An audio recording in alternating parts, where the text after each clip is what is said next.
ओम शांति। आज मैं बताऊंगी कि कल है ना, एक बहन कह पूछ रही थी कि हम अगर भगवान को बहुत ज़्यादा याद करेंगे तो हम मुक्ति में चले जाएंगे और फिर हमारा जन्म नहीं होगा। तो मैं उस बहन को बताना चाहूँगी कि ऐसा नहीं होता। हम भगवान को खूब याद करें, ये तो बहुत अच्छी बात है, लेकिन हमें मुक्ति मिलती है, लेकिन मुक्ति के बाद हमें जीवन मुक्ति भी मिलती है। ऐसा नहीं है कि हम ऊपर अपने घर परम धाम जाने के बाद हम वहाँ से वापिस आएंगे ही नहीं।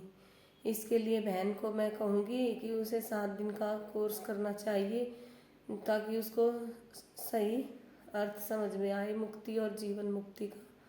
कैसे हम पार्ट बजाते हैं, कैसे हमें जन्म मिलते रहते हैं। ऐसे नहीं कि अगर हम अपने घर वापस चले जाएंगे तो फिर जैसे रात होती है तो रात के बाद दिन तो होता है ना कि रात ही रहती है। तो इसलिए जन्म के बाद, मृत्यु के बाद हमारा जन्म होगा। ऐसे नहीं कि ऊपर हम अपने परम धाम अपने घर में ही रहेंगे, वहाँ पर आराम करने विश्राम करने के बाद हम वापस फिर इसी धाम पर इसी धरा पर आएंगे और अपना पार्ट बजाएंगे। कर्म बाई कर्म जैसे हम करते आते हैं उसी अनुसार हम पार्ट बजाएंगे।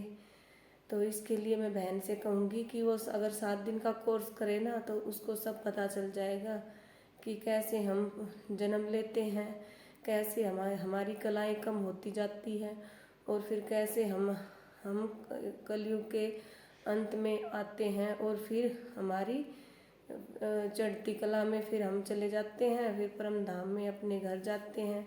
वहाँ से फिर हमें वापस आना होता है। मुक्ति थोड़े बहुत दिनों के लिए हम वहाँ रह सकते हैं, लेकिन सदा के लिए हम वहाँ नहीं रह सकते। वहाँ से हमें आना ही होता है क्योंकि कर्म तो हमें करना ही है।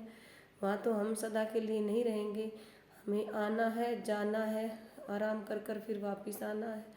फिर हमें ऐसे ही अपना पार्ट बजाना है। तो इसके लिए वो बहन अगर कोर्स करे ना तो उसे अच्छे से समझ में आएगी कि ऐसे नहीं होता कि बस हम मुक्ति धाम में ही रहेंगे। जीवन मुक्ति माना स्वर्ग में हमें जहाँ सुख ही सुख है, जीवन भी है और सुख और शांति है। ओम शांति।